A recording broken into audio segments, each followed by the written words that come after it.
Hello, my lovelies. So, I wanted to chat about boundaries today. I had a very interesting question come through to me earlier this week, specifically relating to boundaries and social media. So, I'm going to make this a bit of a two-pronged talk today. First, we're going to chat about boundaries, and then we're going to get onto the social media side of it. So, boundaries just continues to be something that people just struggle most with in their lives. And it's just something that requires constant work, constant attention, and to be very consciously aware of all the time. So, when it comes to boundaries, you've got two layers of boundaries. You've got your internal boundaries and you've got external boundaries. Your internal boundaries is your relationship with yourself. Your internal boundaries are the agreements you keep with yourself, the lines that you draw for yourself, and whether you maintain that or not.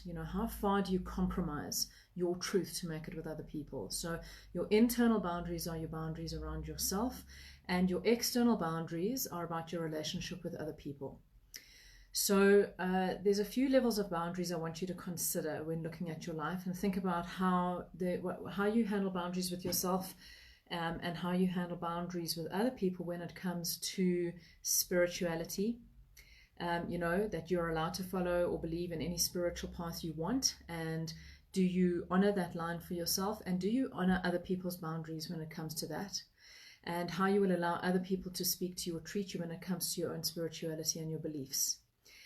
Let's look at emotional boundaries. Your emotional boundaries is absolutely knowing your limits of what you will or will not take on from other people.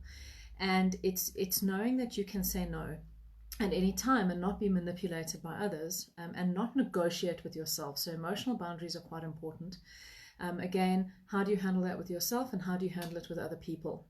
You then have mental boundaries. Mental boundaries are what you choose to believe, what you think, your values, your opinions, and you are entitled to those absolutely and completely, but you are not entitled to impose them on anybody else, as nobody else is entitled to impose them upon you.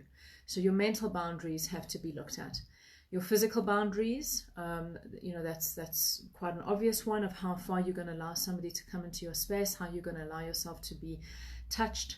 And this is in a physical and a sexual way, So, physically, are you okay with someone just coming up and giving you a hug, even if you don't know them? Or are you someone that just doesn't actually want to even shake somebody's hand? Well, you're going to need to teach people that. So you've got to think about your boundaries with your own physical body, and how you also negotiate all of these arrangements and agreements and promises that you make to yourself about how you're going to handle your physical being. So that's physical boundaries. You then have material boundaries, which is how you treat your possessions and how you would want other people to treat your possessions. So do you respect your stuff? Do you respect your things that you own? Do you respect what other people lend you? So that's material boundaries. And then we've got technological boundaries. So technology boundaries is how we, the discipline around managing how you handle and use technology in your life. And always really lately about social media. How much time do you spend on your tablets, your phones, your computers, when other people are in your space? So in your relationship, are you both sitting in bed on your phones? When you are out with friends for lunch, when we could go out for lunch, would you keep picking up your phone to check your messages while your friends are trying to have a conversation with you?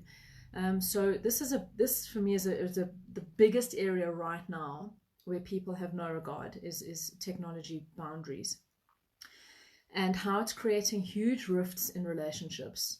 So it's not just having the phone in your hand, it's what you're looking at on your phone when you've got it.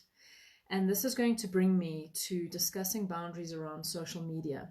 So it's an interesting thing knowing where the lines can be drawn with social media, and what do you use social media for? Is your usage of social media for a business perspective? Is it to promote your brand? Or is it personal? Are you using, setting up a personal account? Because each of those types is going to require different boundaries. So I'm going to read the question that I got sent about this, and, share your ideas and tell me what you think. So the question was this: Facebook is quite a big part in our lives, and especially now. And for some of us, it's not really that easy to share our feelings and our vulnerable sides, especially about our families and our friends. And on social media, one can feel quite exposed. So I have wealthy relatives, for example, who don't want to show me as being related to them because they're very worried about privacy and about people going after their family. But then I also have friends who love sharing their feelings and experiences and really make Facebook a great experience. Perhaps you could talk about using Facebook in an enriching experience, but in a safe way. So I thought this was quite interesting, especially to consider that everyone you are friends with on Facebook or on Instagram is going to have their own boundaries as to how they will allow themselves to be in that social media world.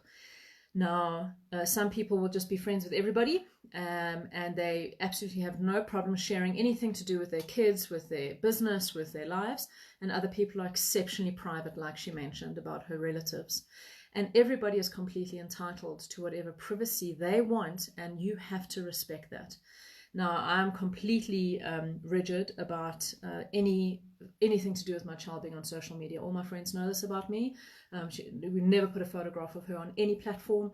So it's hard when she goes to a party and friends want to share photographs of that birthday party, or the school wants to share a photograph of something that happened. We won't allow it.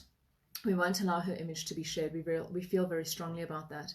And people have to respect that. So there have been countless times that people have never checked with me and I've just loaded up photographs thinking it's okay, that I've had to get in touch and say, please remove that photograph because you did not get my permission. So that's my boundary, but I have to teach people about that. And I can't get upset with people if they don't know that. People who want privacy are completely entitled to privacy. And just because they are on Facebook or in a social media space does not mean you are entitled to everything about their lives and to share something about them in a way they wouldn't want that stuff to be shared. So I think a golden rule with any social media is always check in with your friends and your family. Is it okay if I post this? Is it okay if I share this photograph? It's courtesy. And if they say no, you cannot share that stuff. So people are entitled to their privacy. You know, people have found great connection and community through social media, which I'm very grateful for. You know, on the one hand, social media on the dark side really can induce a lot of anxiety and a lot of stress. You know, the fake news and the cyberbullying and the competitiveness. But on the other hand, Facebook is a lifeline for people to find communities and groups that they can belong to share a lot about what they're going through and their struggles. And I think you've got to be selective about what you're following and why you are following it. What people do you follow and for what purpose?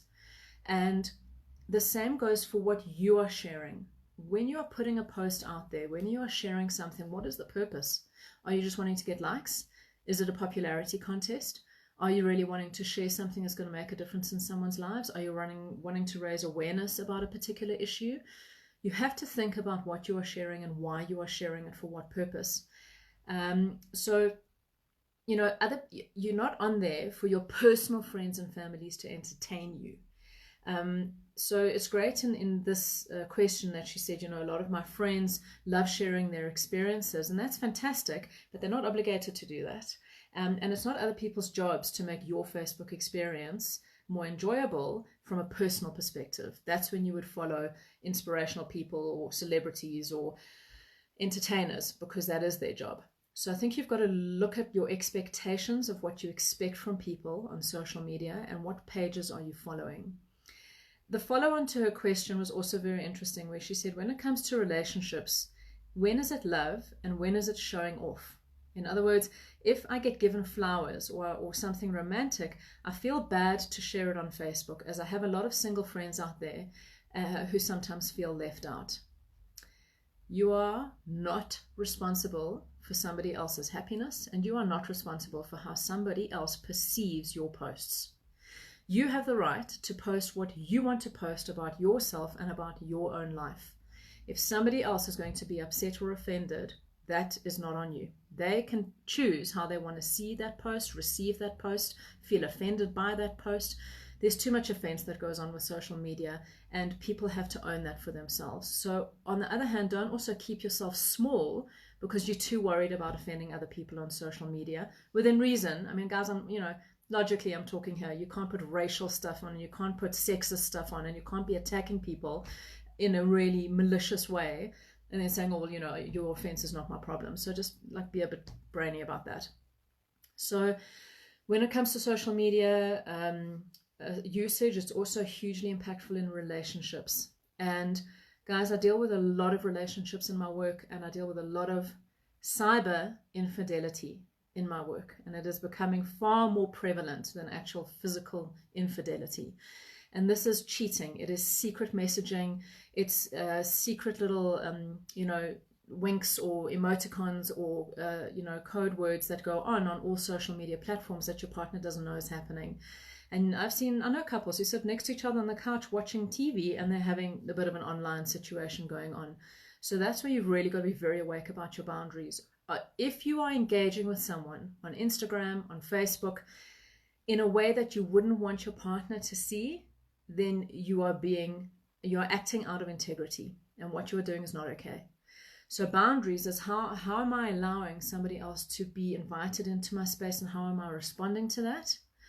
Because if your relationship is in a bad way and somebody comments on how beautiful or how sexy you looked in a post, of course it's exciting to get acknowledgement like that, but don't act on that. That's where it's just too easy to share a response and to start some kind of online conversation, and you're violating boundaries. You're violating the boundaries of your relationship, and you're violating your own integrity. So look, this could be a very, very long conversation, and I think it's one we've got to keep going. I don't think there's a right or a wrong answer when it comes to this, but it's very important to take a step back once in a while to look at how you are engaging social media and for what purpose. Are you just a total outright consumer that everybody just has to create and give? Or are you actually using social media to make some kind of a difference, or to add some kind of value to the planet? Because there's always the light and the dark side to stuff. So we can really use social media in an amazing way, but be very conscious as to how you are allowing it to infect your daily life, your relationships, your time with your kids. How much time are you on social media when you should be actually working? So boundaries need a lot of attention. You can sit down, and I'll just go through them again. Consider boundaries around your spiritual, emotional, mental, physical, material, sexual, and technological areas. Look at all those areas. Look at where you've got boundaries with yourself and boundaries with other people. And most importantly, express those boundaries out to other people, and make sure people know what they can and cannot post about you, or how they can or cannot include you in a post on social media. And please don't tag people or share photographs or talk about people on social media without their permission. Full stop. No negotiation around that. So if any of you have anything more to say on this, please comment down on this post, and take a look at your boundaries this week. I will do my next video next week, Wednesday. So if there's any other particular topic you'd like me to discuss, again, comment below. So have a fantastic week ahead and a weekend ahead, and I'll see you all next week.